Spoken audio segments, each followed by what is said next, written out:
Hello my dear students, welcome to our channel step by step mathematics. आज हम एक नया चैप्टर स्टार्ट करने वाले हैं, चैप्टर नंबर 7, जिसका नाम है ट्रायंगल। सबसे पहले हम करेंगे चैप्टर का इंट्रोडक्शन, बाद में इस चैप्टर की एक्सरसाइज और बाद में इस चैप्टर के सारे एग्जाम्पल्स। तो चलिए फटाफट से स्टार्ट करते हैं हमारा आज का वीडियो चैप्टर ट्रायंगल्स के इंट्रोडक्शन से। सो दैट सबसे पहले हम बात करने वाले हैं कॉन्ग्रेंट फिगर कौन से होते हैं। Congruent it means equal. देखो कॉन्ग्रेंट फिगर कौन से होते हैं।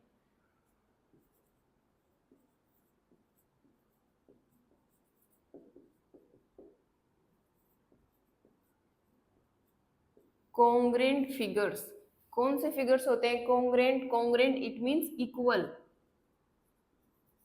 वो फिगर्स जो क्या हो, आपस में शेप और साइज दोनों में इक्वल हो, जिनकी शेप भी सेम हो, जिनकी साइज भी सेम हो, वो वाले फिगर्स क्या होते हैं। उन फिगर्स को हम कॉन्ग्रेंट फिगर्स बोलेंगे। ठीक है, कौन सी फिगर्स।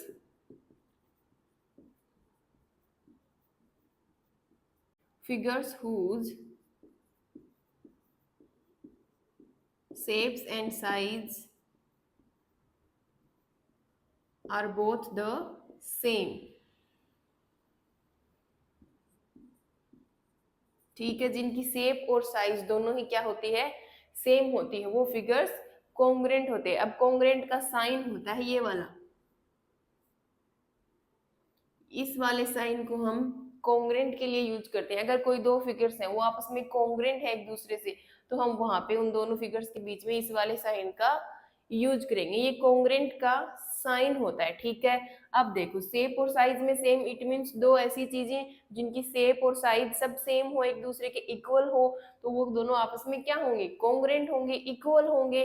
तो उनके बीच में ये वाला साइन लगाएंगे। फॉर एग्जाम्पल, सेम रेडियस के कोई दो सर्कल हैं, एक ये सर्कल है, ये इसकी रेडियस है 2 सेंटीमीटर की। फिर एक सेम रेडियस का एक और सर्कल है जिसकी रेडियस कितनी है, सेम है, 2 सेंटीमीटर है। ठीक है, अब ये दो फिगर्स हैं। ठीक है, दोनों की शेप भी सेम है क्योंकि दोनों सर्कल हैं, और साइज भी सेम है क्योंकि दोनों की सेम रेडियस है। सेम रेडियस के सर्कल हैं, आपस में इक्वल होंगे भाई, एक के ऊपर एक रखेंगे तो पूरी तरह से कवर कर लेंगे एक दूसरे को। इट मीन शेप और साइज दोनों में इक्वल है, तो ये क्या होंगे, कॉन्ग्रेंट फिगर्स हो गए अपने। तो इनके बीच में हम इस वाले साइन का यूज करेंगे। ठीक है, सिमिलरली ट्रायंगल्स की बात करें तो शेप और साइज सेम होगी तो वो ट्रायंगल्स भी क्या होंगे, आपस में कॉन्ग्रेंट होंगे।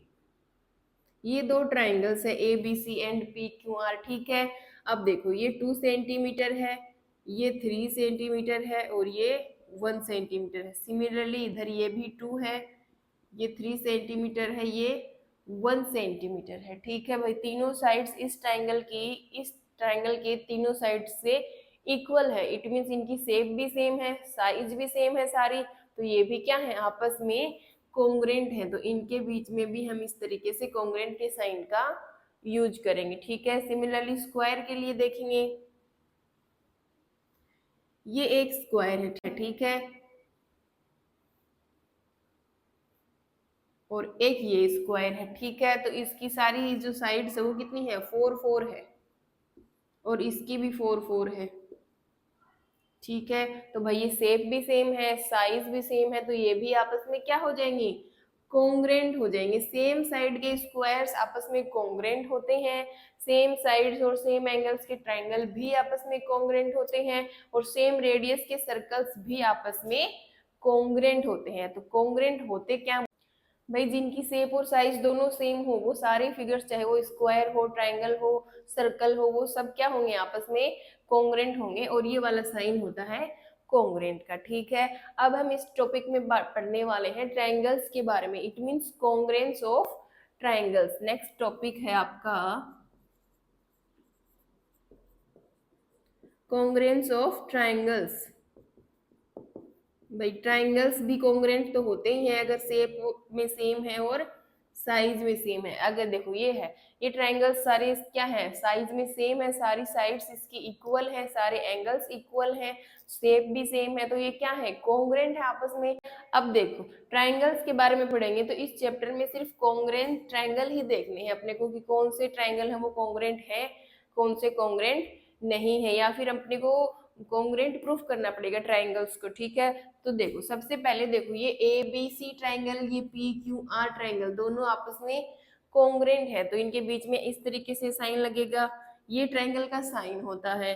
ट्राइंगल ए बी सी वो कॉन्ग्रेंट है कौन से के, ट्राइंगल पी क्यू आर के, ठीक है। इस तरीके से लिखेंगे हम, A B C triangle congruent है ट्राइंगल पी क्यू आर के, ये है पी क्यू आर, ये है ए बी सी, ठीक है। लेकिन जब यहाँ पे ये नेमिंग करेंगे ना इनकी, मतलब कि जो कॉन्ग्रेंट ट्राइंगल्स हैं उनको सिंबॉलिक फॉर्म में लिखेंगे, ये सिंबॉलिक फॉर्म है, तो सिंबॉलिक फॉर्म में लिखेंगे ना, तो ऑर्डर में लिखेंगे। देखो इसको ऐसे नहीं लिख सकते हैं भाई कि triangle A B C congruent हो गया ट्राइंगल आर पी क्यू के, इस तरीके से नहीं लिख सकते भाई। आर पी क्यू भी तो यही ट्राइंगल है, बस नाम ही चेंज किए हैं इनके, लेकिन ये वाला करेक्ट है और ये वाला रोंग है। क्यों भाई, ट्राइंगल तो सेम ही है, रोंग कैसे हुआ।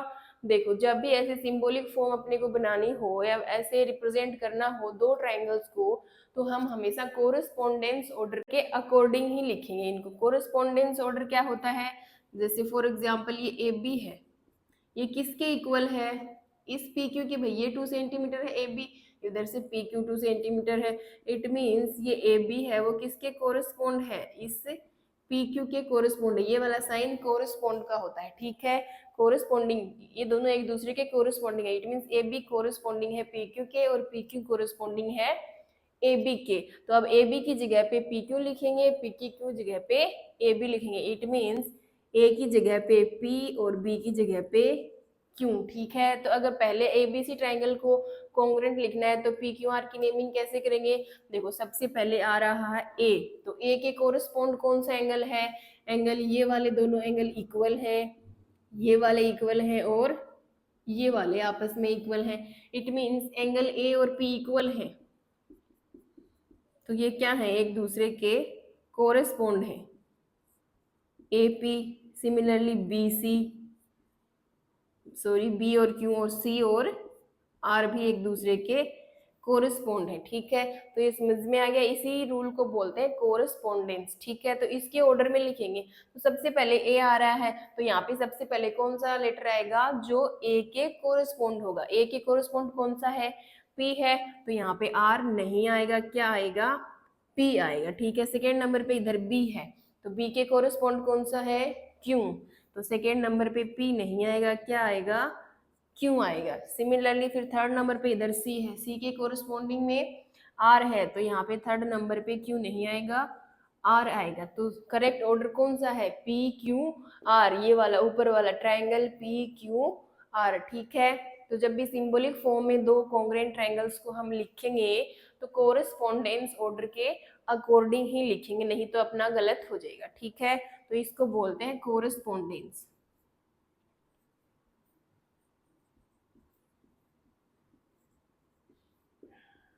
ठीक है, कोरेस्पोंडेंस। और ये साइन होता है कोरेस्पोंडेंस का, ठीक है। इट मीन्स ये दोनों आपस में एक दूसरे के साथ कोरेस्पोंडिंग है, ठीक है। सिमिलरली हम साइड्स के लिए भी बोल सकते हैं, बीसी है वो किसके इक्वल है, क्यू आर के, तो बीसी कोरेस्पोंड्स है क्यू आर के, और ए सी है वो किसके कोरेस्पोंड है, इस पी आर के, ठीक है। तो ये होता है कोरेस्पोंडेंस ऑर्डर। तो इसी के अकॉर्डिंग हम सिंबॉलिक फॉर्म बनाएंगे दो ट्राइंगल्स को जब कॉन्ग्रेंट प्रूफ करेंगे आगे क्वेश्चंस में तब, ठीक है। अब देखो समझ में आ गया कॉन्ग्रेंट क्या होता है, कॉन्ग्रेंट का मीन्स इक्वल, इट मीन्स दो अगर ऐसे फिगर्स हैं, ऐसे ट्राइंगल्स हैं जिनकी शेप और साइज दोनों सेम हो वो कॉन्ग्रेंट होते हैं, ये वाला साइन होता है कॉन्ग्रेंट का। और जब इनको ऐसे सिंबॉलिक फॉर्म में लिखेंगे तो इस कोरेस्पोंड ऑर्डर का ध्यान रखेंगे। अब हम बात करेंगे कुछ क्राइटेरियाज आते हैं अभी, criterias for congruence of triangles. भाई कॉन्ग्रेंस ट्राइंगल्स तो होते ही हैं सेम शेप और साइज के, अब उन कॉन्ग्रेंट ट्राइंगल्स होने के लिए कंडीशंस क्या है, क्या क्या क्राइटेरिया है उनके बारे में पढ़ेंगे, ठीक है। इसको रफ कर लेते हैं एक बार। नेक्स्ट टॉपिक है criteria for congruence of triangles।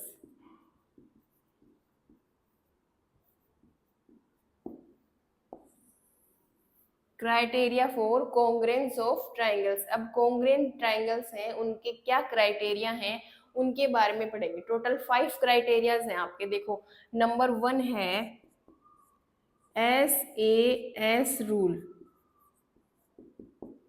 ठीक है। SAS कॉन्ग्रेंस रूल क्या होता है? साइड एंगल साइड, ये किसके लिए स्टैंड करता है? S साइड के लिए, और ये A एंगल के लिए, और ये वाला S भी साइड के लिए।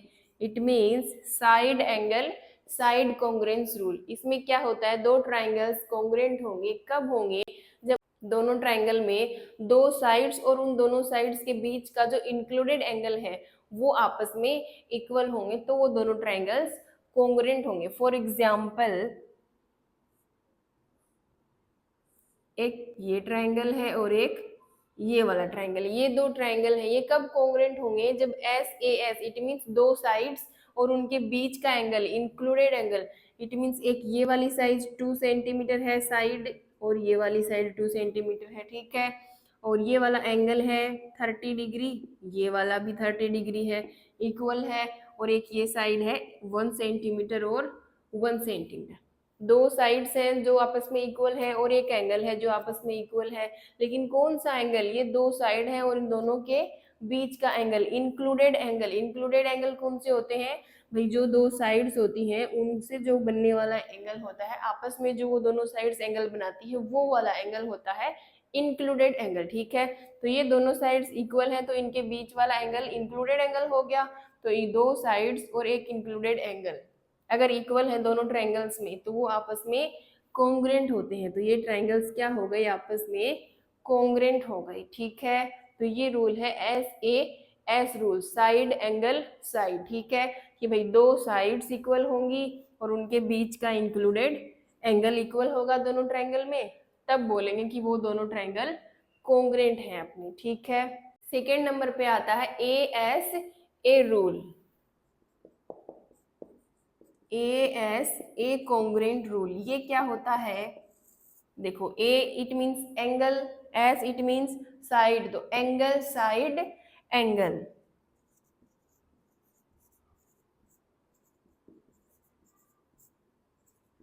Angle side angle, it means दो एंगल इक्वल होंगे और एक इंक्लूडेड साइड इक्वल होगी। इट मीन्स अगर ये दो ट्राइंगल्स हैं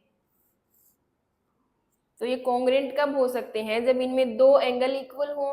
सपोज ये वाला एंगल इसके इक्वल है और ये वाला इस वाले एंगल के इक्वल है, तो दो एंगल्स तो इक्वल हो गए। अब साइड कौन सी? इंक्लूडेड साइड, दोनों एंगल्स के बीच वाली साइड। इट मीन्स जिस साइड पे दोनों एंगल बन रहे हैं वो वाली साइड। तो ये वाली साइड हो गई और इसकी ये वाली, तो ये वाली दोनों साइड्स भी क्या है? आपस में इक्वल है। तब ये दोनों ट्राइंगल्स क्या हो जाएंगे? कॉन्ग्रेंट हो जाएंगे, ठीक है।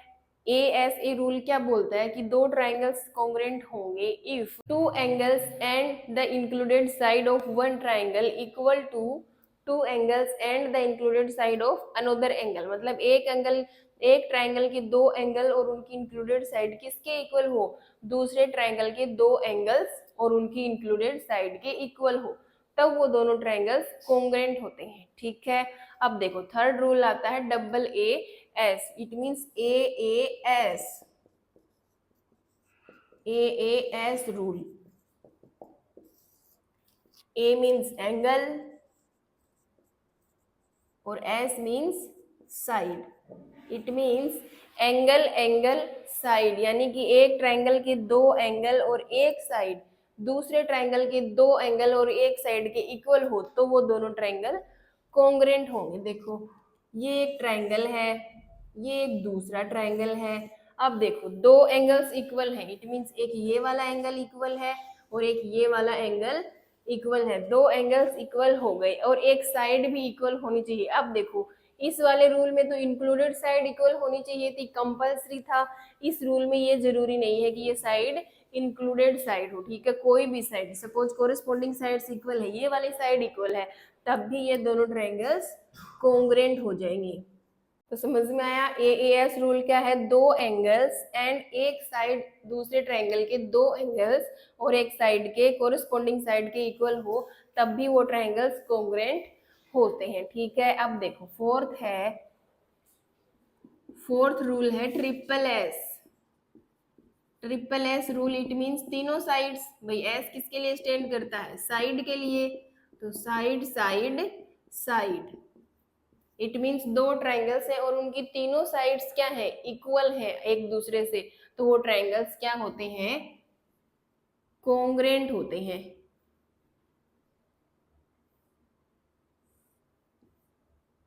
ये दो ट्रायंगल्स है, ठीक है, इनकी ये वाली साइड आपस में इक्वल है, ये वाली और ये वाली। इट मींस एक ट्रायंगल की तीनों साइड्स दूसरे ट्रायंगल की तीनों साइड्स के साथ इक्वल है, तो ये दोनों ट्रायंगल्स आपस में कोंग्रेंट होते हैं।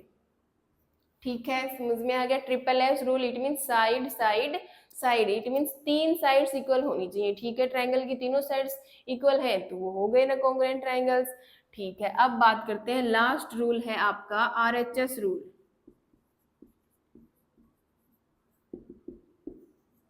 RHS rule. R means right angle. Right angle it means 90 degree का एंगल होना चाहिए। ठीक है, H it means hypotenuse, it means hypotenuse equal होनी चाहिए। और S है वो स्टैंड करता है साइड के लिए, इट मीन्स एक साइड इक्वल होनी चाहिए। अब राइट एंगल की बात हो रही है, इट मीन्स दो राइट एंगल्स होंगे। तो देखो, एक तो ये वाला राइट एंगल है, ठीक है, एक ये राइट एंगल है। ये दो राइट एंगल है, यानी कि ये वाला एंगल है 90 डिग्री का, दोनों राइट एंगल है। तो दो राइट एंगल कब कॉन्ग्रेंट होंगे आपस में? जब उनमें एक हाइपोटेनियस, हाइपोटेनियस क्या होती है?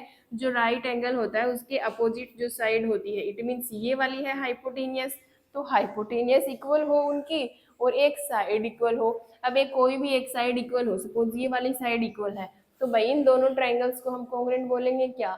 देखो, एक एंगल 90 डिग्री का है तो ये दोनों राइट एंगल ट्रायंगल बन गए, इनकी हाइपोटेनियस भी इक्वल है और ये एक साइड इक्वल है। इट मींस ये आरएचएस रूल को फॉलो करते हैं तो ये कॉन्ग्रेंट हो जाएंगे। ठीक है भाई, दो राइट एंगल ट्रायंगल्स हैं, उनको कॉन्ग्रेंट कैसे प्रूफ करेंगे?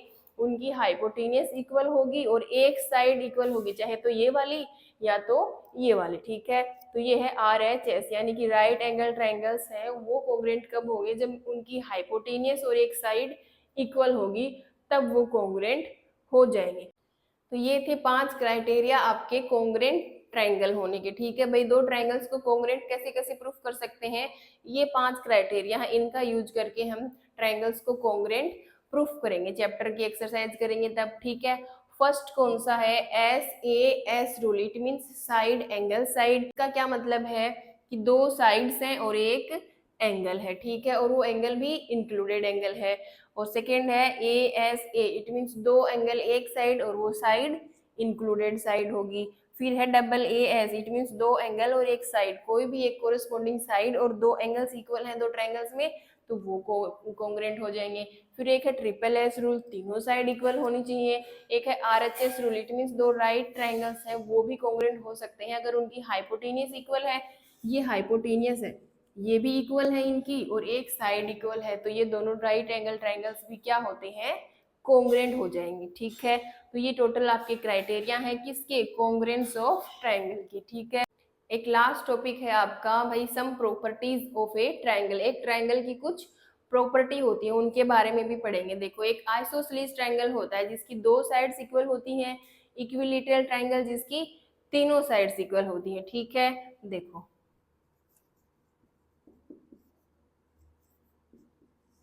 इक्विलैटरल ट्रायंगल जिसकी तीनों साइड्स इक्वल होती हैं वो इक्विलैटरल ट्रायंगल होता है। इट मींस ये तीनों साइड्स इक्वल है और इसके तीनों एंगल्स भी क्या होते हैं? इक्वल होते हैं। जो इक्विलैटरल ट्रायंगल होते हैं उनकी तीनों साइड्स भी इक्वल होती हैं, तीनों एंगल्स भी इक्वल होते हैं। और जो सारे एंगल्स हैं वो कितने होते हैं? 60 डिग्री के होते हैं। इट मींस ये सारे एंगल्स, ये वाला भी 60 का है, ये वाला भी और ये वाला, तीनों एंगल 60 60 के हैं। ठीक है, तो ट्रायंगल के सारे एंगल्स, इट मींस तीनों एंगल्स का सम 180 डिग्री होता है। तो भाई sum of all angle in a triangle एक ट्रायंगल के सारे एंगल्स का सम 180 होता है। ठीक है, अब इक्विलेटरल ट्रायंगल के तीनों एंगल्स इक्वल होते हैं और तीनों का सम 180 डिग्री है, तो एक एंगल कितने का हुआ? 60 का, ये भी 60 का, ये भी 60 का, ये भी 60 का। ठीक है, सारे एंगल 60-60 के हो जाएंगे इक्विलेटरल ट्रायंगल में। ठीक है, अब बात करते हैं आइसोसेलेस ट्रायंगल की।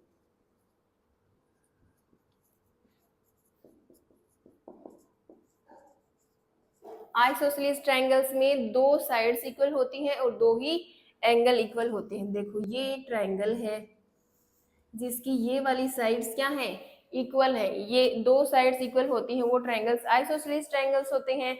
अब देखो एक आपकी प्रॉपर्टी है इस आइसोसेलेस ट्रायंगल की, यहाँ से बोल सकते हैं कि थ्योरम गिवन है आपके कि एक आइसोसेलेस ट्रायंगल है, उसकी दो साइड्स इक्वल है, तो उन इक्वल साइड्स के जो अपोजिट एंगल्स होते हैं वो भी आपस में इक्वल होते हैं। अब भाई इक्वल साइड्स तो ये वाली हैं, तो ये है ए, ये है बी और ये है सी, तो ए बी है, ये इक्वल है ए सी के, तो इनके अपोजिट एंगल भाई इस साइड के अपोजिट एंगल ये वाला, इस ए सी के अपोजिट एंगल है ये वाला, तो एंगल बी है वो भी इक्वल होता है एंगल सी के। ये थ्योरम है। ठीक है, फिर सेकेंड थ्योरम है इसका कन्वर्स, कि भाई एक कोई ट्राइंगल है जिसके दो एंगल इक्वल है, तो उन एंगल्स के जो अपोजिट साइड होंगी वो भी क्या होंगी?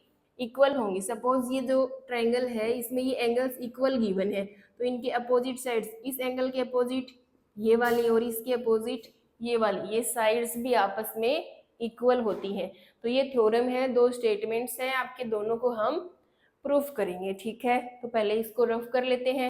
थ्योरम फर्स्ट है angles opposite to equal sides of isosceles triangle are equal. एक आइसोसेलेस ट्रायंगल है, उसकी दो इक्वल साइड्स हैं, उन इक्वल साइड्स के जो अपोजिट एंगल्स हैं वो भी क्या होते हैं? आपस में इक्वल होते हैं। इट मींस ये एक ट्रायंगल गिवन है, ट्रायंगल एबीसी।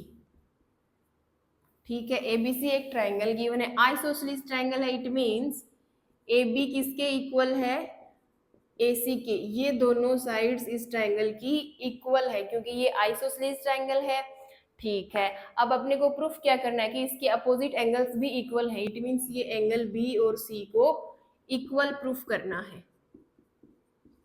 ये प्रूफ करना है और ये गिवन है। ठीक है, ये प्रूफ करने के लिए हम क्या करेंगे? इस एंगल ए का बाइसेक्टर ड्रॉ करेंगे। ठीक है, लेट ये पॉइंट है D, तो AD क्या है? एक बाइसेक्टर है ऑफ एंगल A। देखो क्या कंस्ट्रक्शन करी हमने, let AD is a bisector of angle A। Angle A का बाइसेक्टर लिया है हमने AD। इट मींस ये जो दो एंगल्स बनेंगे, ये एंगल 1 और 2 दोनों क्या होंगे? इक्वल होंगे। अगर ये AD इस एंगल का बाइसेक्टर है, इट मींस इक्वल दो पार्ट्स में डिवाइड करेगा, तो दोनों पार्ट्स आपस में इक्वल होंगे, तो यहाँ से एंगल 1 और एंगल 2 इक्वल हो जाएंगे अपना।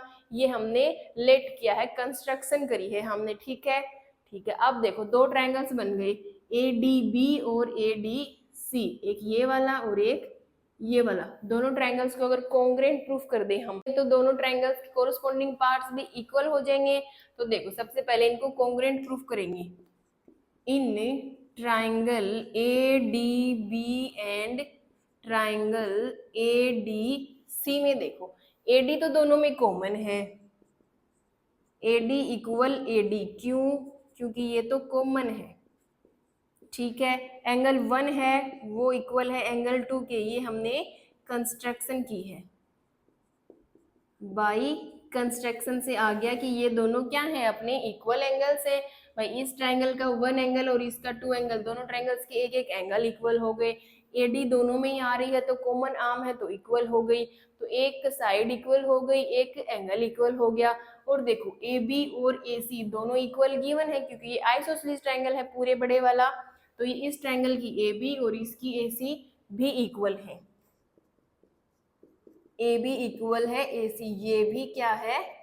गिवन है। ठीक है, अब देखो भाई एक साइड ये हो गई, एक साइड ये हो गई और एक एंगल हो गया, दो साइड एक एंगल। इट मींस ये साइड है, ये साइड है, ये क्या है? एंगल है। दो साइड और एक एंगल, कौन सा क्राइटेरिया बन रहा है? देखो ये वाली साइड और ये वाली साइड और इनके बीच का angle, it means included angle है। और सिमिलरली इस वाले ट्रायंगल में ये साइड और ये साइड और इनके बीच का इंक्लूडेड एंगल आपस में इक्वल है। तो कौन सा रूल हुआ? By SAS rule. दोनों ट्रायंगल्स क्या हो गए? कॉन्ग्रेंट हो गए। ADB है वो कॉन्ग्रेंट है ट्रायंगल ADC के, ठीक है। दोनों ही ट्रायंगल कॉन्ग्रेंट हो गए। It means by CPCT corresponding part of congruent triangles. तो यहाँ से बाई CPCT हम क्या लिखेंगे? क्या प्रूफ करना था? एंगल B को C के, तो इस ट्रायंगल का एंगल B और C कोरेस्पोंडिंग एंगल से इक्वल हो जाएंगे। यहाँ से एंगल B इक्वल हो गया एंगल C के, ठीक है।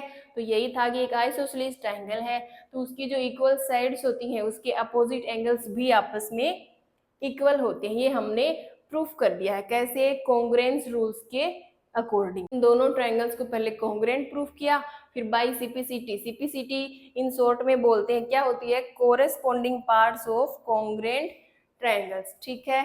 तो ये हो गई अपनी थ्योरम। अब सेकेंड थ्योरम क्या है? इसका कन्वर्स। नेक्स्ट थ्योरम है sides opposite to equal angles of an triangle are equal. एक ट्रायंगल है उसके दो एंगल इक्वल गिवन है, इन इक्वल एंगल्स के अपोजिट साइड्स हैं वो भी आपस में इक्वल होती है। इसकी अपोजिट साइड है ये वाली और इसकी ये वाली। इट मींस AB और AC को इक्वल प्रूफ करना है। इस बार इसको इक्वल प्रूफ करना है और एंगल B और C इक्वल गिवन है। ये वाला स्टेटमेंट गिवन है कि ये दोनों एंगल इक्वल है और AB को AC के इक्वल प्रूफ करना है, ठीक है।